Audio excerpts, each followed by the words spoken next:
My name's Randy Armour, Manchester, Michigan. I'd like to speak on the proposed resolution for repeal of Michigan Stand Your Ground law. I think that through research by John Lott and several others have shown that having the guns in the possession of the the public, responsible gun owners, has actually shown a decrease in the amount of crime, decrease in the amount of incidents. One thing that this doesn't take in, the research that you've referenced here doesn't take into consideration is the number of times just the mere presence of a weapon. And I can say this from firsthand experience working in Detroit. The mere presence of the weapon on my person was enough to deter an assault. And this type of thing is not in the best interest of our public, this resolution, and I think you should vote against it when it does come up. Thank you.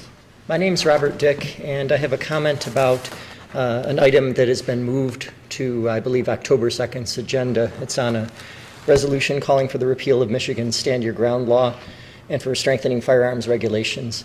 And I think there's something funny going on with the claims in that. So, for example, the claim was made that such laws increase the murder rates. But I'm looking here at FBI Uniform Crime Reporting statistics for Michigan from 2006 when the law was enacted until 2010. And there was actually a substantial decrease in the number of murders in that time period.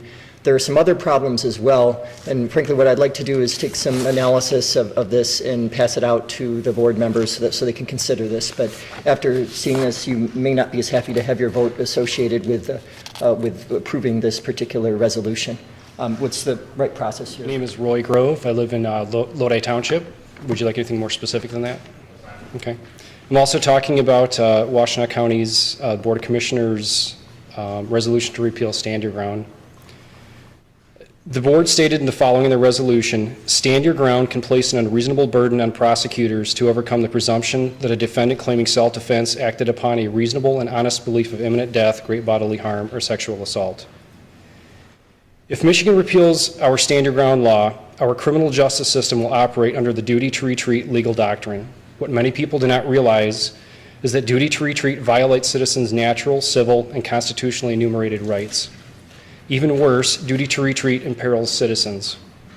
For example, duty to retreat mandates that a citizen give ground to an attacker, elevating a criminal's rights above their victim's rights. It also denies the victim's liberty to be and remain in any legal location. Duty to retreat thus violates a citizen's 14th Amendment rights to life and liberty and equal protection under law. Duty to retreat also requires that a citizen tell police, prosecutors, and juries why their fear of imminent death, great bodily harm, or sexual assault was honest and reasonable. This violates a citizen's Fifth Amendment right to remain silent. It also assumes that a citizen is guilty until proven innocent, which violates our presumption of innocence and Fourth Amendment right to due process. Finally, duty to retreat endangers a citizen.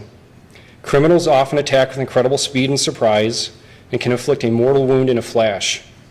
Requiring a citizen to pause and evaluate possible escape routes prevents the victim from focusing on how to survive the attack.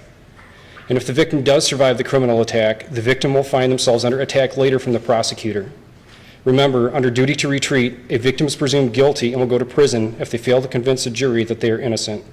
A jury playing the role of Monday morning quarterback with hours to second-guess the citizen's split-second decision. Criminal attacks on citizens are dreadful, and duty to retreat adds insult to injury. Fortunately, Michigan corrected this injustice with the Stand Your Ground law. I urge the Washtenaw County Board of Commissioners do not cede the public square to violent criminals, nor ask the state of Michigan to once again violate our natural, civil, and constitutionally enumerated rights. Instead, stand up for citizens, honor your sworn oaths of office, and support Stand Your Ground in Michigan.